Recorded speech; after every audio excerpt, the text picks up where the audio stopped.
క్యారెట్లు అనేవి దుంపజాతికి చెందినప్పటికీ మంచి దుంపలని అందరికీ తెలుసు.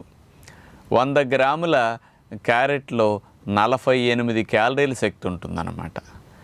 ముఖ్యంగా క్యారెట్లో బీటా కెరోటిన్ అనేది బాగా ఉంటుంది. ఇది మన శరీరం లోపలికి ముఖ్యంగా లివర్లోకి వెళ్ళిన తర్వాత విటమిన్ ఏగా కన్వర్ట్ అవుతుంది. ఈ క్యారెట్స్లో ఉండే బీటా కెరోటిన్ అనేది యాంటీ ఆక్సిడెంట్ లాగా ఉపయోగపడుతుంది. అంటే యాంటీ ఆక్సిడెంట్ అంటే మన కణజాలం జబ్బులు బారిన పడకుండా రక్షించడానికి బీటా కెరోటిన్ అనేది ఉపయోగపడుతుంది.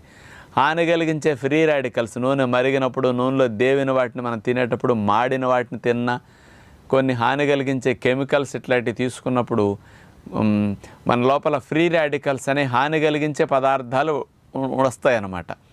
వాటన్నిటిని రిమూవ్ చేయాలంటే ఈ బీటా కెరోటిన్ బాగా ఉపయోగపడుతుంది అన్నమాట. ముఖ్యంగా మనకి కంటి చూపు మెరుగు చేయటానికి